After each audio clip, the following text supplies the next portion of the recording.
Please join me in welcoming from the state of New Jersey, Governor Christie.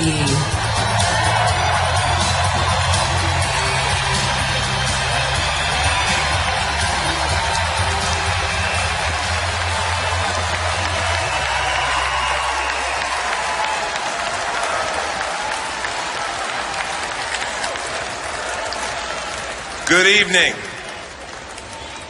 Good evening.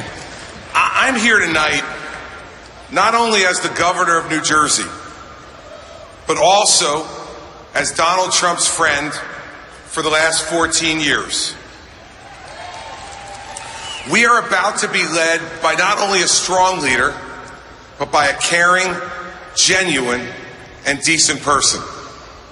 I'm proud to say that the voice of the people of our nation is being heard in this hall tonight, and those voices want Donald Trump to be the next president of the United States.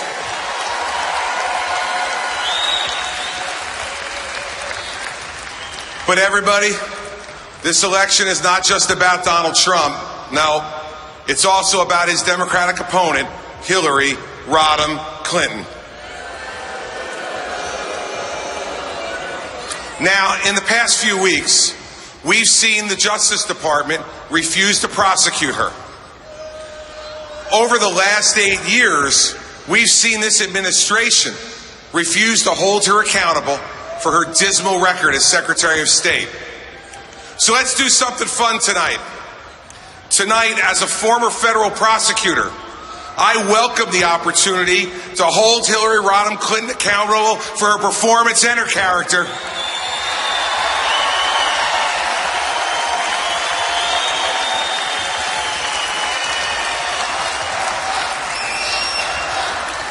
Now,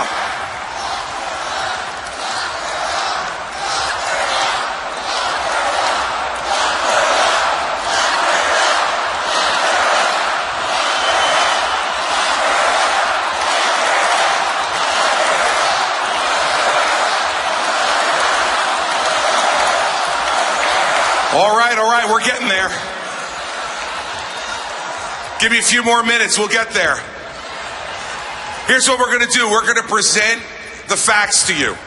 You, tonight, sitting as a jury of her peers, both in this hall and in your living rooms around our nation. You see, since the Justice Department refuses to allow you to render a verdict, I'm going to present the case now on the facts against Hillary Rodham Clinton.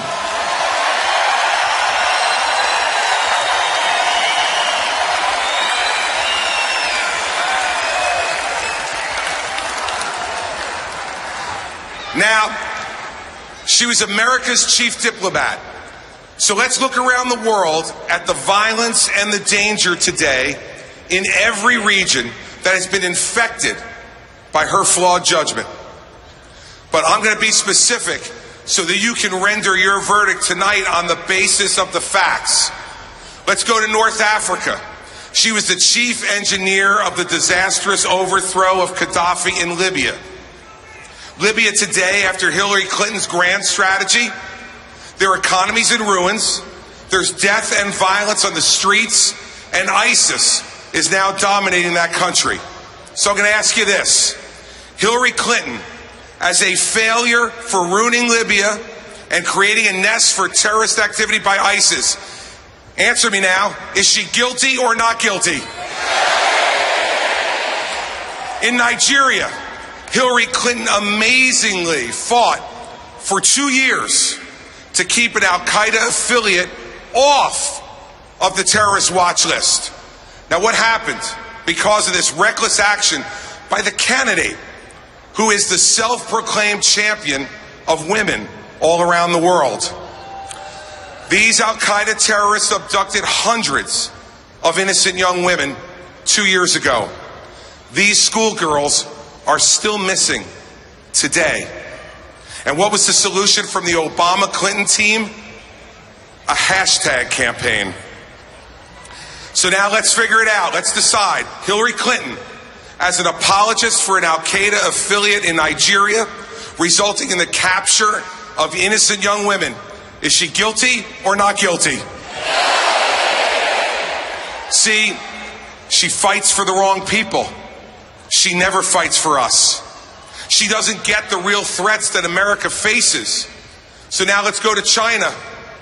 In China, Hillary Clinton praised the Chinese government for buying our debt to finance Barack Obama's bloated stimulus plan.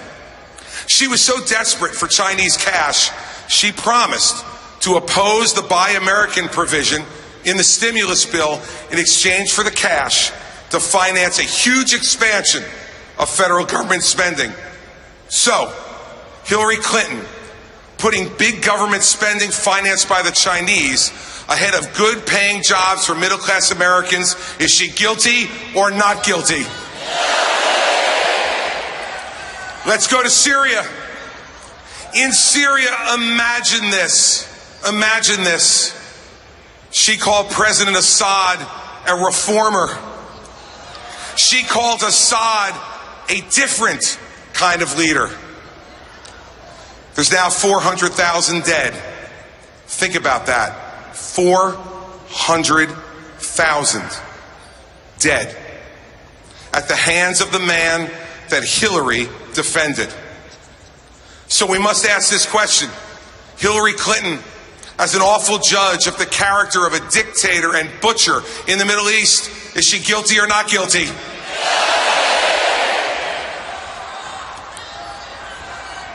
Next in Iran, she launched the negotiations that brought about the worst nuclear deal in history.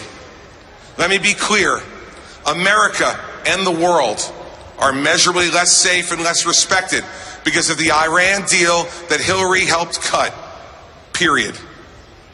After she launched those negotiations, she became the biggest cheerleader for this agreement in the end. It's a deal that will lead to a nuclear Iran, an Israel that will be less safe and secure, and a much more dangerous Middle East. So let's ask it. Hillary Clinton, as an inept negotiator of the worst nuclear arms deal in American history, is she guilty or not guilty? Next.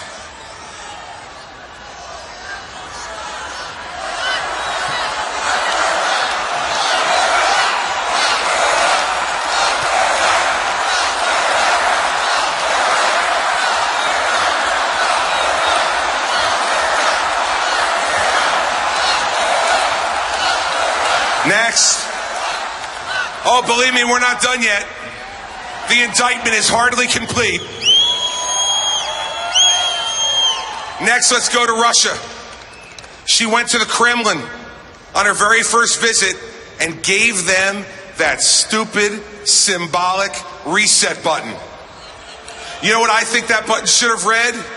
It should have read delete. You know, she's very good at that, by the way.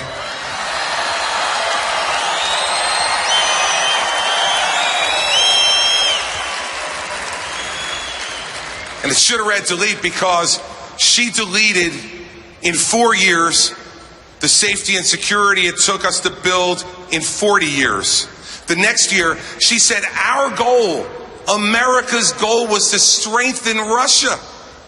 Strengthen an adversary led by a dictator who dreams of reassembling the old Soviet empire?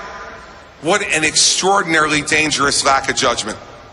So once again, we need to ask, as a flawed evaluator of dictators and failed strategist who has permitted Russia back in as a major player in the Middle East, is Hillary Clinton guilty or not guilty?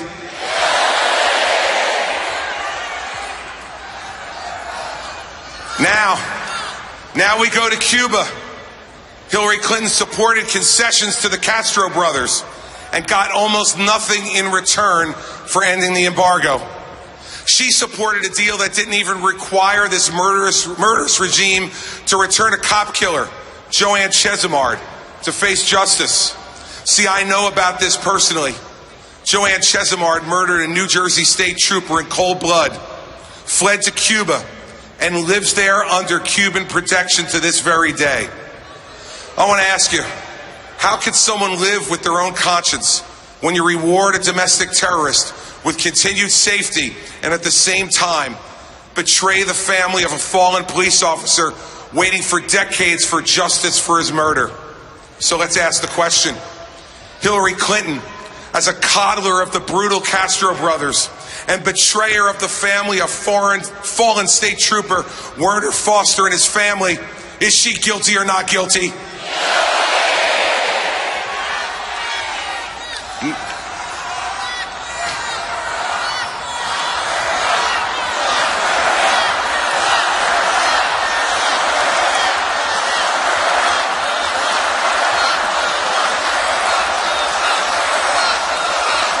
Now, finally here at home, in one of her first decisions as Secretary of State, she set up a private email server in her basement in violation of our national security. Let's face the facts. Hillary Clinton cared more about protecting her own secrets than she cared about protecting America's secrets. And then she lied about it over and over and over again. She said there was no marked classified information on her server.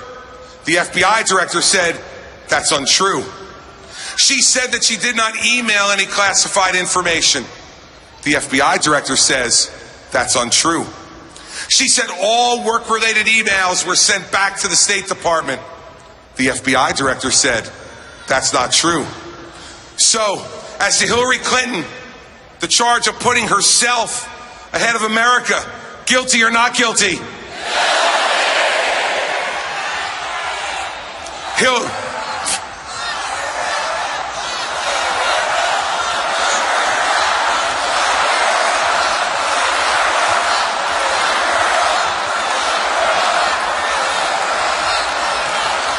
I got another question for you. As to Hillary Clinton lying to the American people about her selfish, awful judgment in making our secrets vulnerable, what's your verdict? Guilty or not guilty? Now, time after time, the facts, and just the facts, lead you to the same verdict, both around the world and here at home. In Libya and Nigeria, guilty. In China and Syria, in Iran and Russia and Cuba, and here at home for risking America's secrets to keep her own and lying to cover it all up. Her focus group tested persona with no genuineness to be found is a sham, meant to obscure all the facts and leave you able to vote for her. We cannot promote someone to commander-in-chief who has made the world a more violent and dangerous place with every bad judgment she's made.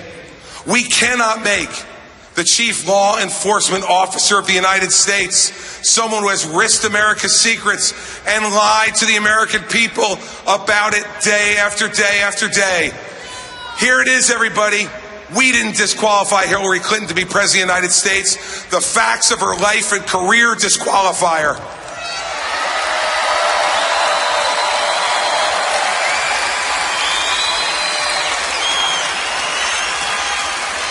See, I can tell that everybody in this hall agrees with this, but I want to take our last moments here to talk to all of you at home, in your living rooms, sitting there tonight. You're the ones who will decide this election. We have an alternative. We have a man who is unafraid. We have a man who wants to lead us. We have a man who understands the frustrations and the aspirations of our fellow citizens. We have a man who judges people based on their performance, regardless of your gender, your race, your ethnic or religious background. I implore you, we do not need to settle for less in this election. We cannot reward incompetence and deceit. We need to demand more than what Hillary Clinton offers for America. Because, see, we know exactly what 4 years of Hillary Clinton will bring. All the failures of the Obama years, but with less charm and more lies.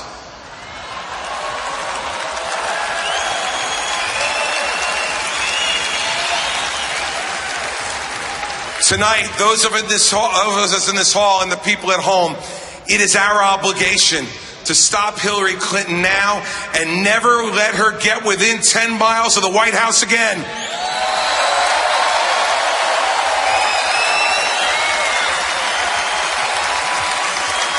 It is time to come together and make sure that Donald Trump is the next president of the United States.